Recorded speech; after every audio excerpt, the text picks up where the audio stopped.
Welcome to Pleasure as Prayer. My name is Aimee Murphy and I am your host. And today I am so delighted to be here with Aimee McPhee. I just want to say that I got to meet Aimee and experience her alchemy in the kitchen at a retreat.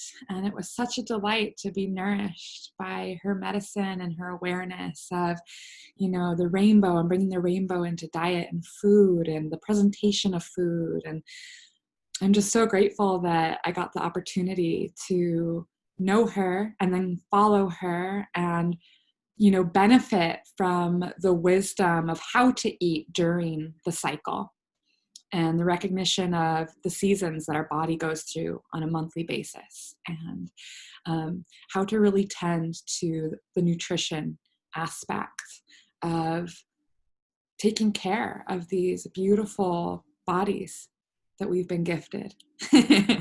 So thank you, Aimee, for being here. My pleasure. Thank you for hosting this summit, Aimee. Oh, it's been such an amazing experience. So I want to give people an opportunity to learn about who you are. So Aimee McPhee is a women's health educator, hormone balancing chef, red tent facilitator, certified tantric practitioner.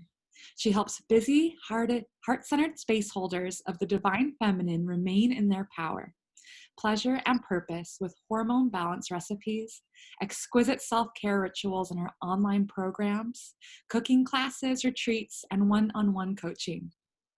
She also facilitates womb clearing practices to help women honor their sacred no by creating boundaries, releasing emotional stagnation, and radically loving their bodies and sexuality.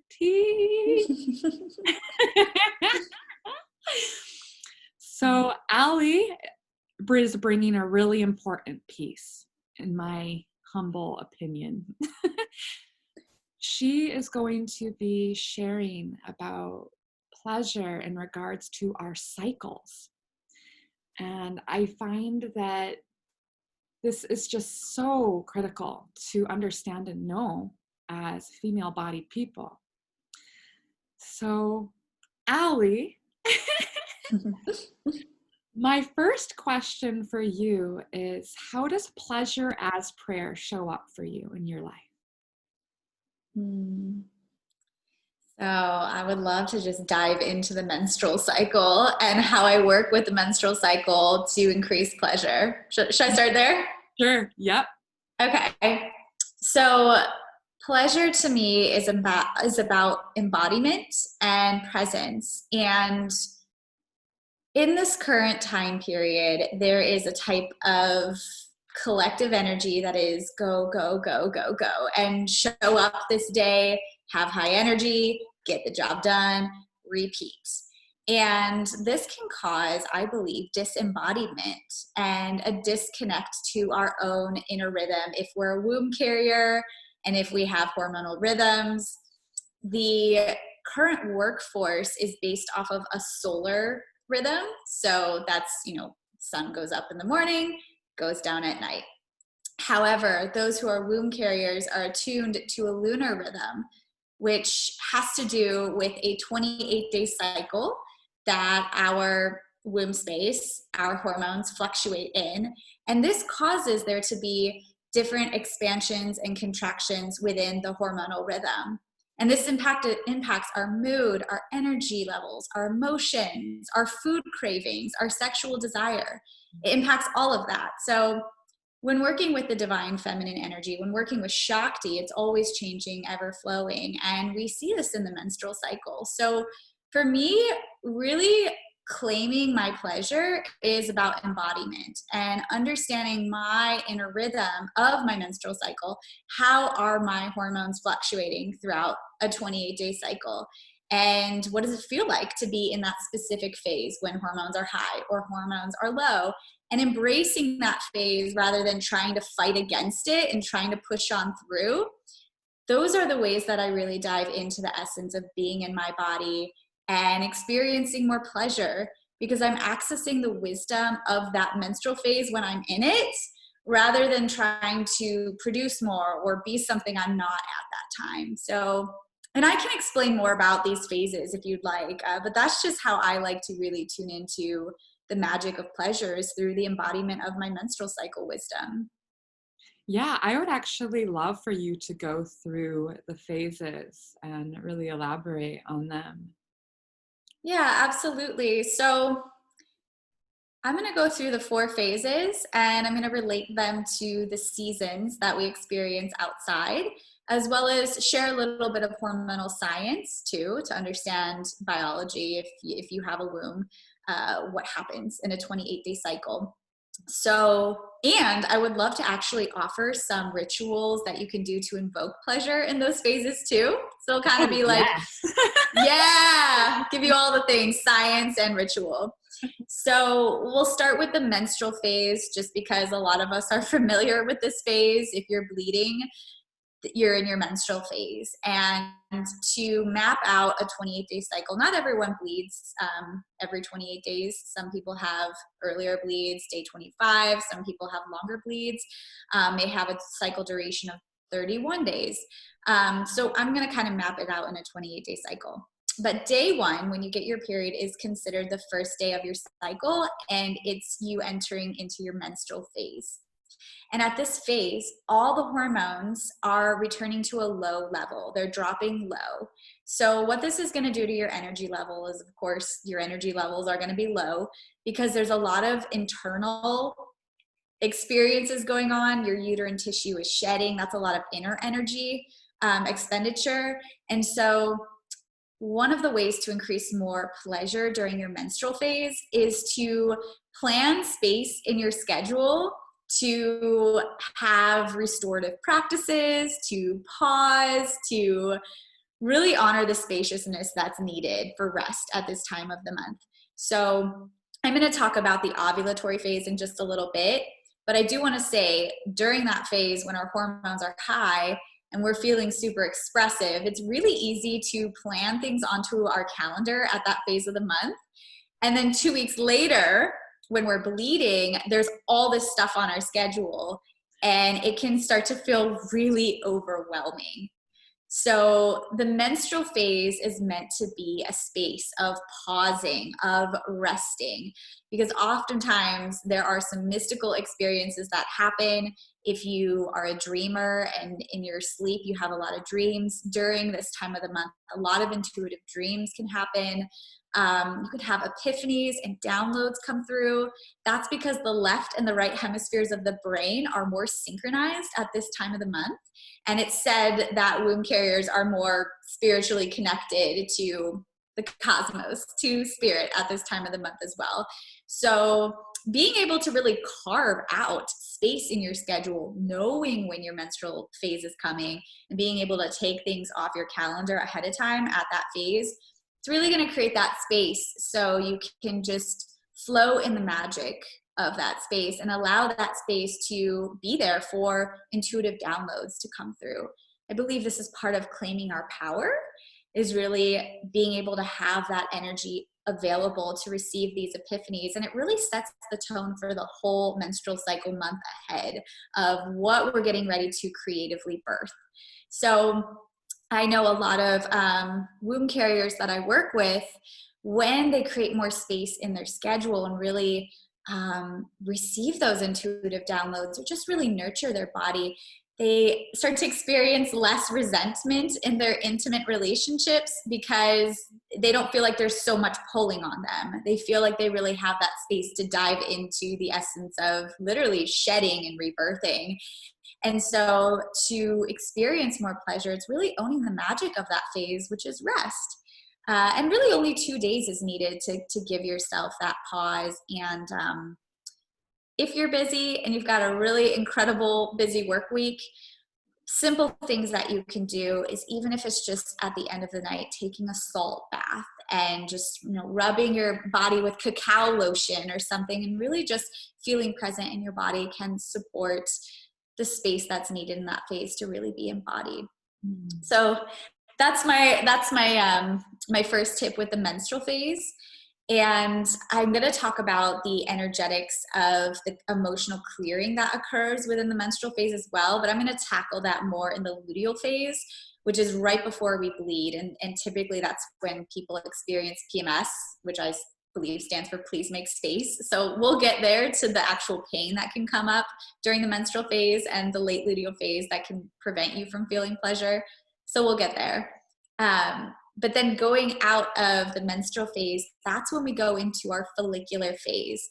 So the menstrual phase is considered the inner winter season because everything is, releasing and it's a space of rest.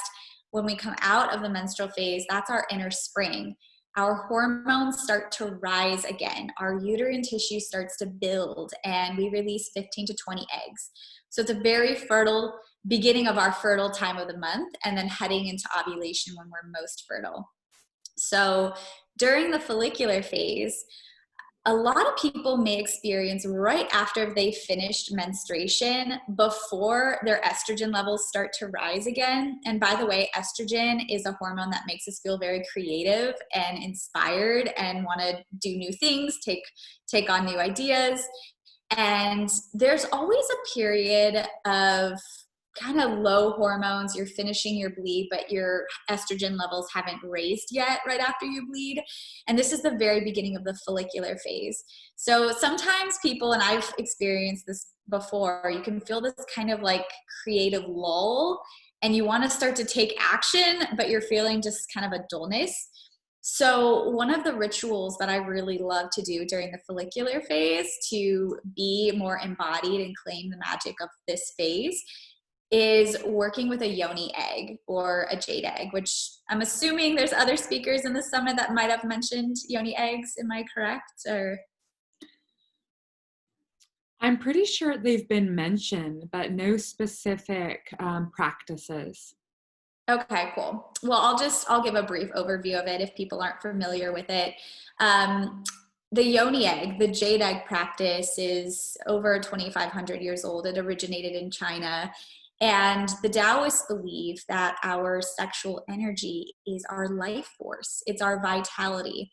And so in some of the teachings, when I work with people, I teach about the jade egg as being a tool to connect to your yoni and activate your sexual energy with pelvic floor muscle lifting, aka Kegel squeezing, and really engaging the pelvic floor to build up that vitality. So using this practice in the follicular phase of your menstrual cycle, when you're kind of feeling dull energetically, you're coming out of your winter slumber, you can use this practice to be centered with your womb space and your yoni, your sacral chakra, and build up that sexual vitality by working the muscles with the egg, and pair it with manifestation and prayer and creating an intention for how you want to see this month going forward, how you want to see your creative energy express. What do you want to birth this new month ahead for you? And I'm not talking about like month from, June to July or July to August. I'm talking about the new month of your menstrual cycle, your inner rhythm of when your new month is beginning. So that's a practice I love to do. And that really invokes my creative energy. It really turns me on, helps me be in my body, and inspires creative action. And then as my estrogen levels continue to rise throughout follicular phase, with that intention that I put out there, then I start to have the energy to take action on those creative visions that I want to see manifest in that month. So that's what I love to do as ritual for pleasure in my follicular phase. And then naturally the ovulatory phase comes, and that phase is just so pleasurable.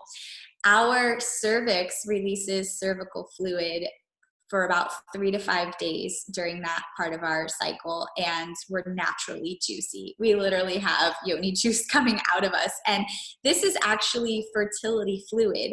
Its intention, it's there biologically to nourish sperm.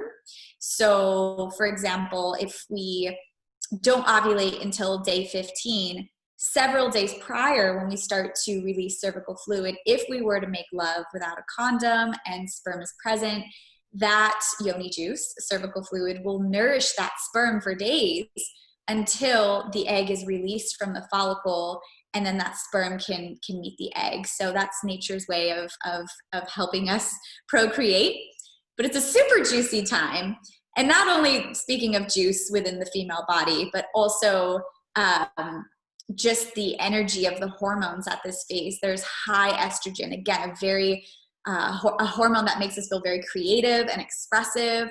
And then we also have high testosterone, which skyrockets our sex drive. And so estrogen, what it also does too, is it makes our face very plump, and our lips might be more plump at that time. Our breasts might be fuller.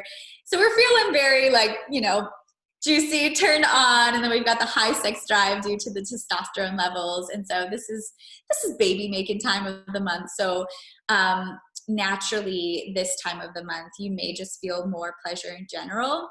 But something that I like to do to invoke pleasure with myself at this time is to do a sacred breast massage. And by doing that, our breasts symbolize so much. This is our space of nurturing. So really tuning in and connecting with your body in this way, as well as your heart chakra, is so important. Because, with our heart, oftentimes we can hold on to things that we haven't forgiven yet, and being able to connect to this space physically and energetically with intentions, we can let go, and we can really feel that embodiment of pleasure and oxytocin as we're doing the massage. So yes, ovulation phase, which again is related to summer, the season of summer. You can think about the trees fully bloomed, fruits dropping from the plants, very ripe. This is the ovulatory phase of the menstrual cycle. And this typically happens mid-cycle for everyone. So if you're on a 28-day cycle, it happens around day 14. Then after we ovulate, we go into the last phase, which is called the luteal phase. And this phase is the longest. It's 10 to 14 days. So if you're tracking when you ovulate, you can mark on your calendar, again, to prepare for your menstrual phase, you can mark on your calendar about 10 to 14 days later, you will be expected to start your moon time, and therefore you can plan accordingly. So during the luteal phase, in the beginning, because it is such a long phase, you may still feel some of that high estrogen, high testosterone, and still feel very much in that kind of sensual energy. And then eventually, halfway through the phase, estrogen's gonna dip back down, testosterone's gonna decline. Progesterone is actually the hormone that's gonna be boosted at this time of the monthly cycle. Progesterone's role is to support our womb and sustain it in case we got pregnant. It prevents miscarriage. It's also a calming hormone. So typically, if people are feeling a lot of anxiety during their PMS phase, during pre-bleed, it could be a sign that there's lower progesterone levels. When we have enough progesterone, it helps us to feel calm. It helps us feel like we want to nest. You can think about a pregnant woman, nesting, preparing for childbirth. She's got a lot of progesterone that her body needs to make in order to hold that pregnancy. So in this phase, we start to go into the later half of luteal phase, and that's where I feel like a huge magic is occurring within the menstrual cycle to really own pleasure and reclaim our power. And traditionally in society, we have all these negative beliefs that are saying, oh, Auntie Flo's coming, now you're gonna feel cramping, you're gonna have crazy food cravings that you can't control, you're gonna feel exhausted and have migraines. This is a curse. This sucks, right? Like that's kind of maybe not in the wellness field, but as far as modern society goes and commercials that they put out there, there's a lot of negative connotations with having a menstrual cycle. And I believe that this is actually our chance to really embrace the more shadowy aspects of the female cycle.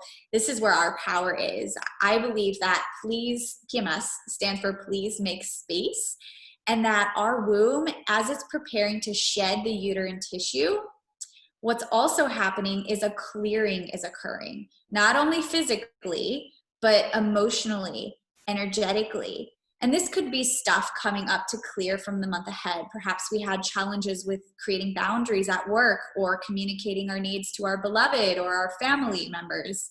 This could also be stuff we're clearing for the collective. If we're an empath and we are very attuned to the collective energy, this could also be stuff we are clearing from our lineage as well. And so this is big work, and modern world doesn't necessarily speak about this viewpoint, but I believe when we actually own what's coming up and make space to listen to the pain and somatically process it, as well as listen to the themes of the emotions that are coming up each month, you may start to understand things about your life, your lifestyle, the people in your life that are influencing you, and really be able to accept it, hone it, listen to it, and process it to clear and make space. So what I mean by that, there's a couple of different things that I do as ritual to really claim my pleasure at this time. And this could be like a womb massage. So if anyone's having cramps, really being able to massage your lower belly and your legs, your quads, all of this area can get really tense. And if your pelvic floor is also tense, it's gonna cause even more cramping. So it could be looking like massaging your lower pelvic bowl. It could look like dancing and letting yourself free flow and really come into your body and expressing what emotions you're feeling. So if you're feeling anger and rage, rather than just holding that in, and then when your partner asks you a question, lashing out on them and snapping at them and then being like, oh my goddess, I didn't mean to do that. Instead, you can express and embody that anger. Or if your womb is feeling pain, like embody the frustration of it by dancing to it and hissing and howling and rolling around on the floor and really giving it a voice. Because that's what I believe is causing more of this tension, more of this emotional stagnation, is the lack of having spaces to express it vulnerably.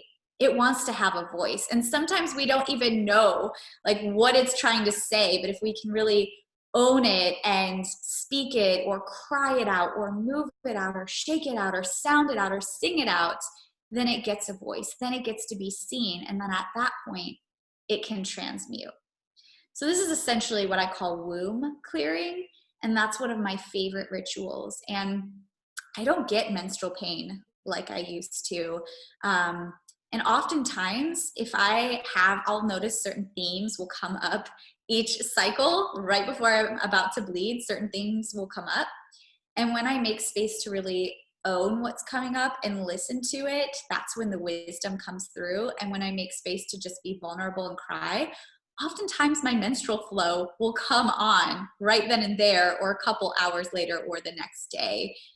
I kind of think of it as an analogy of like a river flowing, and then there's a dam and the river is being backed up, and that's the emotional stagnancy and everything that's been wanting to be expressed. When you release that, then it can flow, and then I see my moon time coming on. So these are the ways that I see ritual being included in my menstrual cycle. Maybe somebody hasn't looked at it that way before. You can also certainly work with elixirs too. We were talking about nutrition at the beginning of this conversation. So one of my favorite rituals before I bleed is to make a cacao elixir with raw cacao, which is chocolate. And that has magnesium in it, which can reduce cramping, as well as when food cravings come up, to be able to have something that really feels delicious, that tastes delicious, that honors your cravings, but also gives you a lot of minerals, can be really helpful. Wow. That was so much amazing information. And I really hope that people listening are taking notes about what you've shared here. And at the same time, I know you offer a lot of courses about this that go deeper in. So we will definitely have a link to your website and your wonderful offerings in the email where people will find this video in case they missed something. So in terms of creating more intimacy in a relationship and working with the cycle, how does a person go about that?